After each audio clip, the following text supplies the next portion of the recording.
अस्सलाम वालेकुम दोस्तों जी, है तुसी देखो जी ਵਿਆਹ ਦਾ ਪਾਣੀ ਪਿੰਡ ਨੂੰ ਵਾਪਸ ਆ ਰਿਹਾ ਹੈ। ਇਹ ਸਾਹਮਣੇ ਪਿੰਡ ਦਾ ਪਾਣੀ ਖੜਾ ਹੈ, ਠੀਕ ਹੈ। ਅਗਰ ਇੱਕ ਦੋ ਬਾਰਿਸ਼ਾਂ ਹੋਰ ਆਉਂਦੀਆਂ ਤੇ ਪਿੰਡ ਵੀ ਡੁੱਬ ਸਕਦਾ ਹੈ। ਤੇ ਅੱਗੋਂ ਵਿਆਹ ਬਹੁਤ ਚੜ ਗਈ ਹੈ, ਜਿੰਦੇ ਵਿੱਚ ਬਰਸਾਤੀ ਨਾਲੇ ਦਾ ਪਾਣੀ ਆ ਰਿਹਾ, ਜਿਹੜਾ ਕਸੂਰ ਤੋਂ ਚੱਲਿਆ ਹੋਇਆ ਹੈ ਤੇ ਤਬਾਹੀ ਫੈਲਾਉਂਦਾ ਹੋਇਆ ਹੈ। ਸਾਡਾ ਪਿੰਡ ਵੀ ਡੁੱਬਣ ਦਾ ਖਤਰਾ ਹੈ। ਇਹ ਵੇਖ ਸਕਦੇ ਜੋ ਬੰਦੇ अपनी मदद आप दे तहत इत्थे काम कर रहे हैं, लगे हुए हैं, ट्रैक्टर वगैरह आ गए हैं ताकि इत्थे अगे मिट्टी पा के ते पिंड नूं डुब्बण तो बचाया जा सके।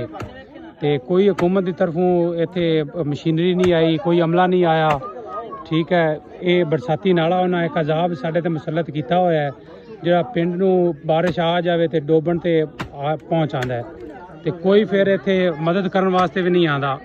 देख सकते जी अपनी मदद आप दे तहत सारे इत्थे लगे खड़े ने। यह छोटा जिहा बन है, अगर मजीद कोई बारिश आती है या पिछों बरसाती नाले विच पानी आता है तो ये वापस पिंड नूं आ सकता है। अगर पानी इत्थों पिंड नूं शुरू हो गया तो पिंड इहदे नाल डुब जाएगा।